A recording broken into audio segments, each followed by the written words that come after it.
Hey there, I'm Shy Fox, and in this video I'm going to take you through the creation process of this artwork made for a Draw This in Your Style challenge I am hosting. I'm going to explain how I painted this chibi artwork from start to finish, showing you speed paint style while explaining what I was doing, what was going on in my head, and anything else important I can think of to teach you. I hope you'll learn a ton. I have partnered up with XP Pen as they are sponsoring this challenge and are giving away a DECO LW pen tablet to the winner of this Draw This in Your Style challenge. The winner gets to pick any 4 of the colors they'd like, and in order to be eligible for the prize, you will need to subscribe to the XP Pen YouTube channel, and more information about the Draw This in Your Style challenge and giveaway info will be in the description.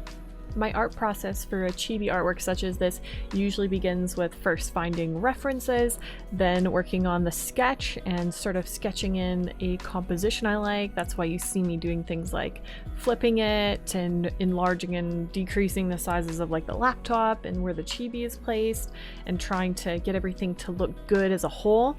And then from there I begin the line work and get into coloring, and then all those fancy final touches at the end. So I'm going to take you through all of that. I had a specific pose that I wanted, and I knew that finding a reference for it might be tricky, especially because I wanted the character to be wearing a sweater, and I'm mostly thinking about the arms and the hands and then the sweater on the arms. So instead of wasting a ton of time searching for pictures, I actually just took a picture of myself. And I've also heard of a good idea, taking a video of yourself and actually picking out the best frame from the video, since it can be hard to set up. So either of these are great strategies, and that is what I did for this. That said, I did have other references that I used because I needed ones for chibi faces, eyes, hairstyles, and anything else to help inspire and give ideas while creating this piece. And I often will find new references as I go, because something comes up in my head and I'm like, I don't have a picture of this idea, and then I'll go on sites like Pinterest, for example. That's a good one to find images. So at about this point I have a basic sketch finished, and I actually switched from drawing with my regular art tablet to using the DECO LW tablet itself so I could test it, and I can honestly say I enjoyed it. The DECO LW tablet comes in 4 colors. I chose pink, and that ultimately inspired the whole concept for this artwork. A girl popping out of a laptop screen holding onto her pink art tablet, and who has, in my mind, created herself and is now coming to life. More information about the LW Deco can be found in the description, along with a link to view and purchase it. One of the really important things for me in creating an artwork is thinking about the composition and the overall feel of how the image fits into the canvas space, and not having like space that doesn't really have purpose. That isn't to say I don't have empty space, but that all space is accounted for in the sense that I've thought about how I want to use it. So in this piece, I initially thought a canvas in the shape of a square would be sort of what I was going for, and everything would feel almost like squished into this square space, and that was just kind of a look, like a bit of a cluttered feel. But as I continued on, I just thought, you know what, I want to give myself some space. I want to have a splatter of like paint going across here as part of the image. And so I actually opened up my space and made the canvas a bit larger and more rectangular so that I could do that and fit in what I wanted to fit in. So really all I'm talking about is composition and putting a lot of forethought into it, and using the sketching stage as an opportunity to see my image as a whole and not get really caught up on details as being more important than the overall feel of the image.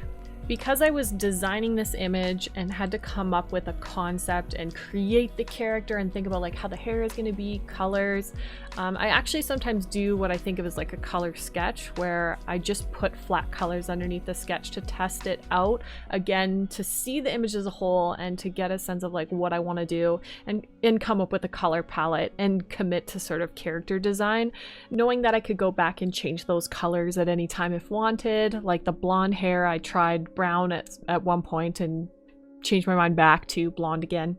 Moving right along to the line art phase of this artwork. Line art is tedious, and it is typically done the same way for me every time. There's not a whole lot more to it than the usual line arting. When it comes to line art, I know a lot of people do struggle, and a lot of people do look for help on this. So I do have other tutorials on my channel that are really good for teaching line art if you're like looking to improve line art specifically. So now's a good time to say, hey, like subscribe if you want to learn more from me and get into some of these deeper topics, whether that's line art or coloring or other things down the road.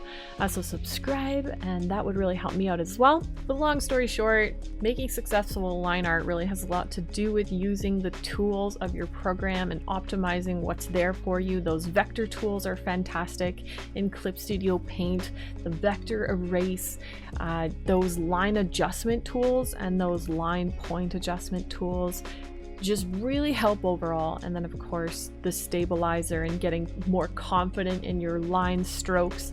And then of course if a line stroke is close but not quite there, just slightly adjusting it with those tools. You may notice that in my layers panel on the right side of my canvas and workspace is color coding of some of the layers. I decided that I was going to make the folder containing eye layers purple, and then my yellow layer was what was the sketch stuff before. And I like to keep my eye layer stuff separate from the line art and even colors of everything else. Is, you know, the main reason I do that is because eyes are the thing I find I have to go back and adjust sometimes, and they're the kind of thing that when you realize you need to adjust them, it's critical that you fix it. So keeping them separate just gives me the ease of fixing if and when I need to do that. And I actually definitely do go back and fix the eyes. I adjust their size, their position on the face ultimately, and it's just nice to have that separation and have them in their own independent folder. And for me, when it comes to doing artwork that has line art in it, I find that I need a lot more folders and a lot more layers end up getting used. I don't do as much of that merge down thing that I do in like my semi-realistic art, because I definitely do a lot of like semi-realistic style stuff too. But yeah, with the line art, I just feel like a lot has to be kept separate in order to not mess it up. So then I have to be really on point with my layer folder organization. So color coding for me and even naming some of those folders is really important. But I'm sort of used to my like system. While it maybe seems a little messy overall as you end up watching me go through this, especially during the color stages as I end up with a lot, I kind of know my usual system, and with some of the coloring as I end up clipping layers on and getting a lot of layers, I do merge some of those down. Like let's say the skin, I think I ultimately do merge all the skin layers together when I'm more or less satisfied with them, but they do remain in their own skin folder. I think one of the things that really made this piece successful was that sense of paint swirling around the canvas in a circular motion in that clockwise direction, and those bits of paint splatter. And I really think that that was the difference. On Instagram, I share the Draw This in Your Style challenge there. And just while we're talking about that, you can find more information about it in the description. There's a link to the original post on Instagram. But I share in that post a version of the finished artwork that is simplified without the paint splatter. And it's just to help artists, you know, participating draw and sort of look past the crazy fancy effect that sort of that paint splatter does, which is kind of where I'm going with my point. That paint splatter really adds so much to this composition and really brings it together and makes it feel like it's hitting that next level for me.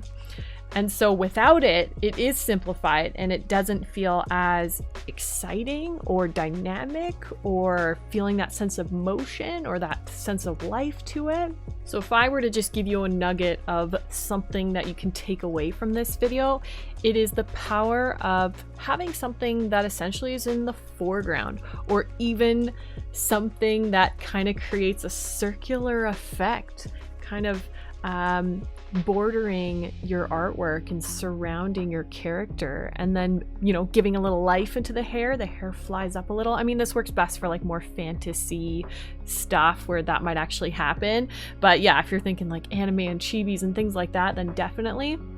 By this point, I've of course started the coloring. I went ahead and put in all the flat colors and then I started shading the face, and from there I'm starting to add shading to everything else. The main paintbrush that I used to paint pretty much this whole thing was the round mixing brush, which is like a default brush in Clip Studio Paint, and then I adjusted, you know, the basic settings of that to have an increased opacity and increased amount of paint and increased density of paint. These are actually almost all slid to 100, and that makes the brush really opaque, nearing on what it feels like to draw with the pen or the G pen tool.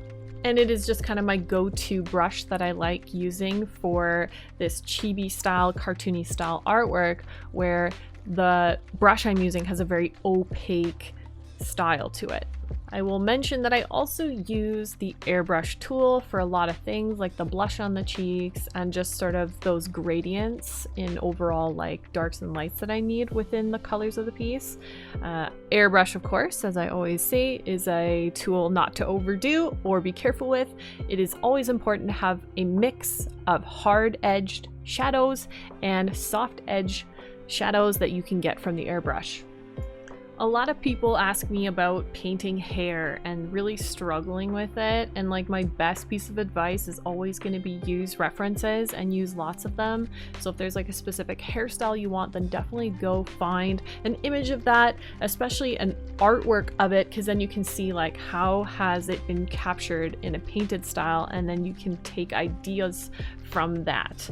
Pretty much if you're not confident how to paint something, you should almost always be staring at references. The order in which I color things isn't always the same every time I do a piece like this. Sometimes I start with the skin or the hair or the eyes and then something else, but usually it's those three things in some order first, and then I'll move on to like everything else. And at this point I'm working on the splash of paint and adding some dimension and even a glow effect to them. I really want it to stand out, and I was kind of going more for, like, instead of it being full saturation rainbow, I wanted it to be more of a pastel color and not be so intense, so it would fit with my color palette that was also chosen for the character herself, which is those pastel colors again. And then going in and adding shading to everything else. And I do get questions a lot around like, how do you color, how do you shade? And I mean, there's not a really like short, easy way to explain it, but it all comes down to knowing where your approximate light source is coming from. And when I do chibis and things, I kind of keep it simple, and for the most part I'll always have it coming from, you know, an upper corner or something, so that most of the shadows, like if you look at her sleeves, the lighting just makes sense where the main bulk of the shadows is underneath her arm. That just is really a lot easier this way. And then references, again, I always talk about references. It's because I still, as an experienced artist, use them all the time, and I swear by them. Just use references. And sometimes finding references for lighting is hard, but practice, of course, is also going to help you with that. I'm going to talk about the background for a second, because I wasn't totally sure what the background was going to be early on in this project, and based on a reference, honestly, I decided that the background would look best if it were a dark color, so that the character could stand out and be bright and colorful against a dark background, so there would be a large amount of contrast. And a lot of it is just experimenting. Like, I'm sure I tried like looking at what a light color would look like in comparison to the dark, and the dark just felt right. So trial and error is also another big part of my process. I 100% don't always know exactly what I want to do as I'm going, and it is a bit of a make it up as you go, fake it till you make it kind of strategy a lot. And I definitely encourage anyone to be open to experimenting, as that is a lot of what being an artist is. It is being willing to experiment and try new things and see where those creative random ideas can take you sometimes. And I do believe in the idea, as Bob Ross would put it, happy little accidents. And I do feel like I often just make happy random little accidents happen, and that just kind of ends up making the art what it is sometimes. And I do unexpected things and things I don't plan to do. If you're still watching, like and subscribe. I've got lots more videos on my channel like this and more to come. And once again, thanks to XP Pen for sponsoring this Draw This in Your Style challenge. They are giving away one of these tablets to the winner. See the description for more info on that. Also be sure to find me on Instagram. I am shyfox.art on Instagram, and I am hosting this Draw This in Your Style challenge over there. See you guys next time.